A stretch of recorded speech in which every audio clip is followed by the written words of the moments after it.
Այս պահին Կոնդի Սուրբ Հովհաննես Մկրտիչ եկեղեցում տեղի է ունենում դերասան Արա Դեղտրիկյանի հոգեհանգստի արարողությունը։ Նրա խաղընկեր դերասան Արտաշես Ալեքսանյանը իր խոսքում նշեց. Արա Դեղտրիկյանը փառք Տիրոջը դերասան չէր, մեծ արտիստ էր։ Այս գարնանը եւս մի գույն պակասեց մեր քաղաքից, երկրից ու ամբողջ երկրագնդից, բայց Արա Դեղտրիկյանին ըստիս պետք է հուղարկավորեին իր ծառայության վայրից, թատրոնից պետք է հուղարկավորեին։ Ես չգիտեմ ով է կազմակերպում, ինքը պետք է այնտեղ դրված լիներ։ Ես չգիտեմ ինչով է պայմանավորված, բայց խոսքի ազատությունը վերագրել երկրին, իրար հետ համեմատականներ, զուգահեռներ անցկացնել անիմաստ է։ Շատ լավ բանաստեղծություններ, հեքիաթներ էր կարդում որպես ընթերցող։ Ենք, որ տարիներ առաջ իր տված հարցազրույցներում դերասանը նշել էր. կարծում եմ անունս վատ չի ազդել ճակատագրիս վրա, դրական է անդրադարձել իմ կյանքի վրա։ Ես գոհ եմ իմ անունից, հարմարված եմ դրա հետ, ընկերներս էլ են սիրում այն։ Չեմ սիրում թափթփվածություն են ձգտում եմ, որ շուրջս ամեն բան հավաք, տեղը տեղին լինի։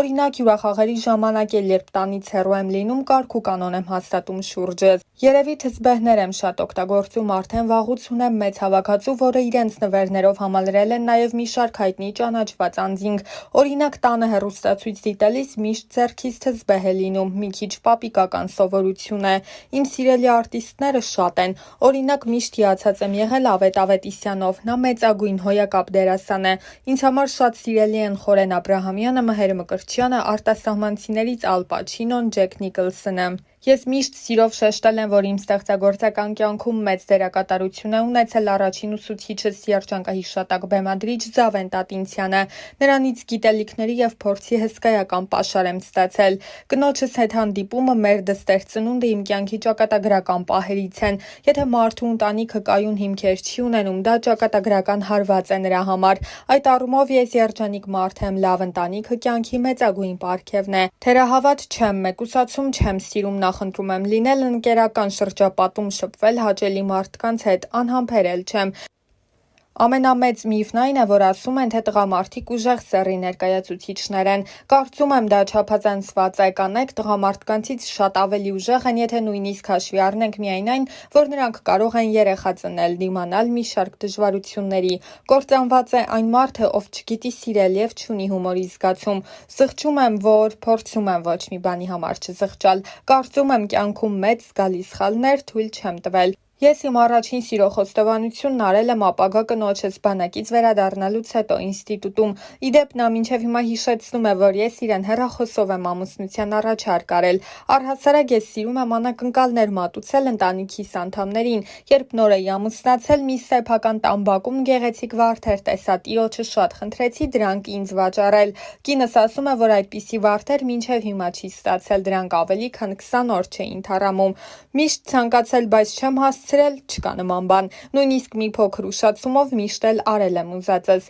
Իմ սիրելի նկարիչներն են Մոդիլյանին, Վան Գոգը, Մարտիրոս Սարյանը, Մինաս Ավետիսյանը։ Եթե կյանքից հետո կյանք կա, ապա ես ռեալ եմ նայում նման հարցերին, ապրում եմ այս պահով, բայց եթե նման բան կա, ապա կցանկանայի, որ այդ կյանքն էլ հետաքրքիր լիներ։ Գաղտնիք չէ, որ Արա Դեղտրիկյանի կինը Կարինե Աճեմյանը քաղաքական գործիչ է, դեռ տարիներ առաջ խոսելով այդ թեմայի մասին դերասանն ընդգծել էր. Իմ կինը քաղաքական մեծ ճանապարհ է անցել, այնպես չէ, որ մյուս նորաթուխ պատգամավորների նման է։ Ես կարծում եմ այդ աշխատանքը գնահատվել է եւ նա իր արժանի տեղն է զբաղեցրել հանրապետական կուսակցության համամասնական ցուցակում։ Երբ դեռ մի քանի տարի առաջ կինս որոշեց անդամագրվել ՀՀԿ-ին, մեզ մոտ ոչ մի խնդիր չառաջացավ։ Ես ինքս անկուսակցական եմ, քանի որ կարծում եմ դերասանը պետք է ազատ լինի, բայց սատարելու եմ իմ կնոջը։ Առաջին լրատվականի այն հարցին, թե դժվար չէ արդյոք դերասան լինելով հանդերձ լինել նաև պատգամավորի ամուսին, նա պատասխանել էր. պատգամավորի ամուսին լինելը դժվար չէ։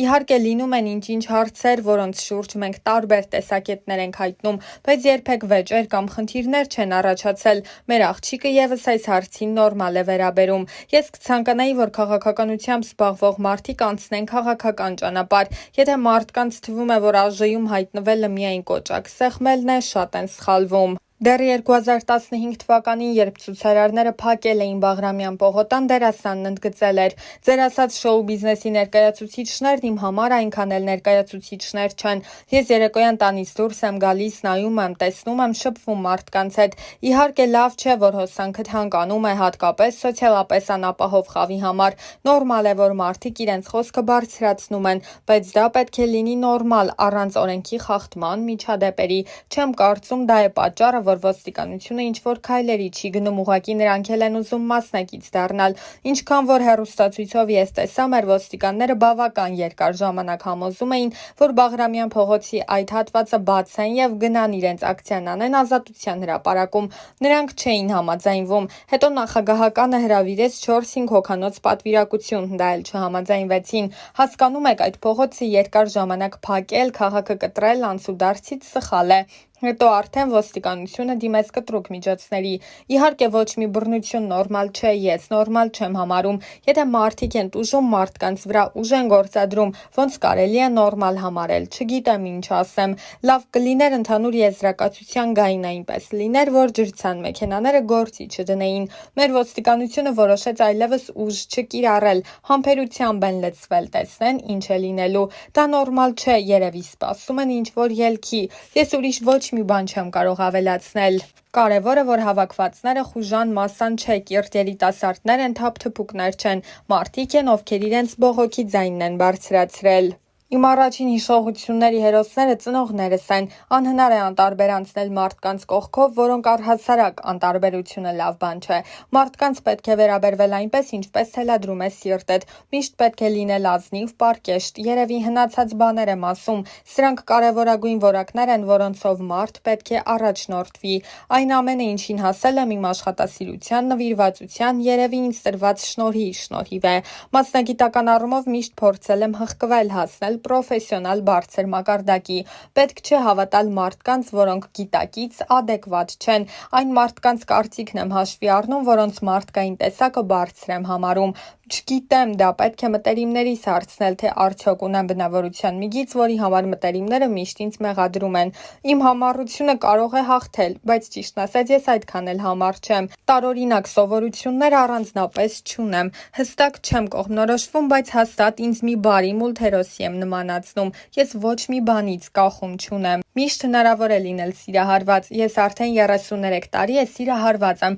ապրում եմ իմ սիրելի կնոջ հետ։ Սերը միշտ մնում է, պարզապես տարիների ընթացքում վերածվում է խորը մի աշխարհի, որտեղ այր ու կին նայում են միևնույն ուղղությամբ, իսկ թրթիռներն իհարկե մնում են, հասնում անբացատրելի մի ստադիայի։ Աշխարհի ամենալավ տեղը իմ տունն է։ Դա այն տեղն է, որտեղ ինձ զգում եմ հանգիստ, հասկացված եւ կարոտում եմ, ուր էլ որ լինեմ։ Իսկ ընդհանրապես աշխարհում շատ գեղեցիկ վայրեր կան, որտեղ կուզեի էլի ու էլի լինել։ Շատ եմ սիրում հատկապես ծովափնյա գեղեցիկ քաղաքներ։ Ինձ միշտ ոգեշնչել են այն մարդկանց պատմությունները, ովքեր խելացի են, խորաթափանց, որոնց կյանքը անցել է շատ հետաքրքիր։ Ինձ վախեցնում են տգետ մարդիկ, տգիտությունը մարդկային արատներից ամենասարսափելին է։ Կյանքն անտանելի կլիներ առանց սիրո, ընտանիքի։ Իմ կյանքի ամեն ժամանակահատված իր դժվարություններն ունի։ Համենայն դեպս այդ փուլերը կարծես թե հաղթահարել եմ եւ դրանցից դուրս եմ եկել պատվով։ Միշտ նախընտրում եմ շփվել հասկացող մարդկանց հետ, այն մարդկանց հետ, ովքեր աշխարհայացքով նման են ինձ։